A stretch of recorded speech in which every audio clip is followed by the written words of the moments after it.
What's up, guys? Pastor Ryan here, episode 4 of Talking the Walk. I hope you've enjoyed it. We're having conversations with Jesus, seeing who he spoke to in the Gospels, and then wondering if God's having that conversation with us too. Before we get into the passage today, let me talk to you about job interviews for a second. So you see a posting, and you decide to apply for that job. Maybe you give your resume or something. Then they call you. They might ask you a few questions, and hopefully they schedule an interview. Maybe they contact your references. But ultimately, you have an interview with them, and they try to ask questions to see if you're the right person for the job.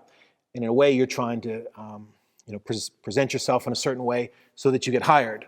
Hopefully, you have better skills or better experience than the other people they're considering. When you get a little older, though, you want to begin to actually interview the interviewer. So towards the end, they're sometimes like, "Hey, so do you have any questions for us?" And when I applied for some of the first jobs I had, I delivered newspapers. I worked in like a warehouse. I did landscaping. I worked at a bike store. I worked in a grocery store. When they ask you like, "Hey, do you have any questions for us?" You're like, "No, I just want to like start working, start making some money, learn this job, try to contribute."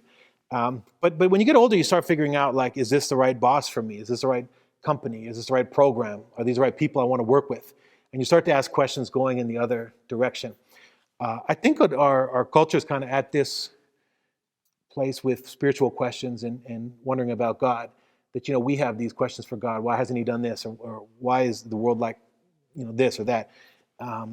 What do these other competing religions say about who God is? All these questions we have for God. I know one person in particular who feels like God hasn't made it obvious enough, so therefore he doesn't have to believe, But is it possible that at times God's interviewing us? God's saying, "Hey, Ryan, what's really going on with you?" Or, "Hey, Ryan, what are your priorities?" Ryan, "Hey, what matters most to you?" "Hey, when you did that, what were you thinking?" And I wonder if God's asking you similar kinds of questions. And there's a time and a place to answer, who God is and what he's all about, what the Bible says about him. But what we're looking for is a two-way relationship and conversation where actually God's asking questions of us as well. And I think that not just sort of philosophically as an idea, but because Jesus was always asking questions of people. I know we've talked about that already. He already knew what they were going to say, but it's like he's drawing something out of them. So this conversation we're going to take a look at is in John chapter 18.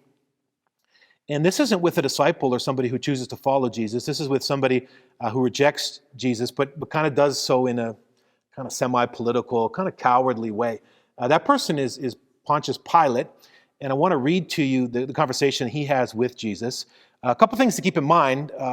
When you're watching this, it might be Shrove Tuesday, kind of the beginning of Lent, which is this period in church history that the people sort of prepare their hearts to think about Easter, the last week of Jesus' life, his crucifixion, and then his resurrection. So this conversation kind of reminds us of how Jesus is treated, especially by the authorities in the last days and hours of his life. Anyway, let's read this together. John's Gospel, chapter 18, beginning at verse 33. And I want you to pay attention to see who's really on trial here. Is Pilate interrogating Jesus, or is Jesus, despite the fact he's arrested and going to face his death, is Jesus completely in control and interviewing Pilate? Let's see. Pilate then went back inside the palace, summoned Jesus, and asked him, "Are you the king of the Jews?" "Is this your own idea," Jesus asked, "or did others talk to you about me?" "Am I a Jew?" Pilate replied. "Your own people and chief priests handed you over to me. What is it you have done?" Jesus said, "My kingdom is not of this world. If it were, my servants would fight to prevent my arrest by the Jewish leaders, but now my kingdom is from another place." "You are a king then," said Pilate. Jesus answered, "You say that I am a king. In fact, the reason I was born and came into the world is to testify to the truth.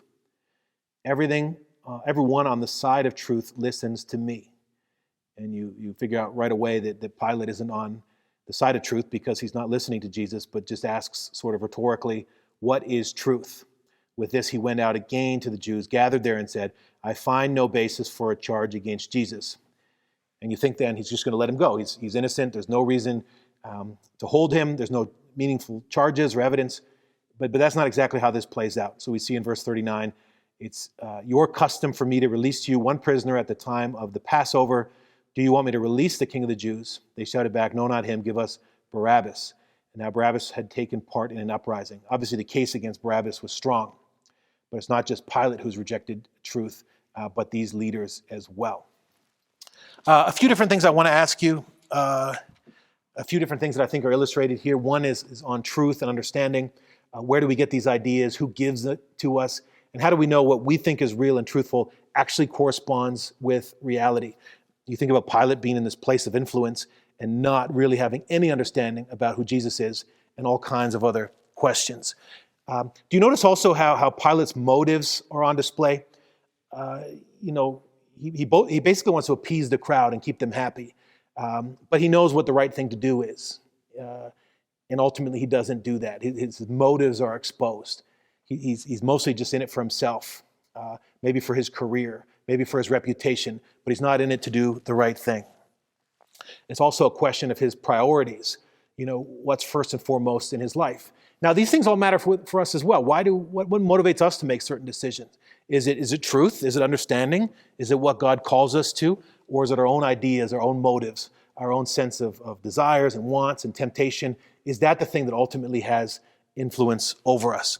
And the last thing is Pilate was complicit with this very evil thing.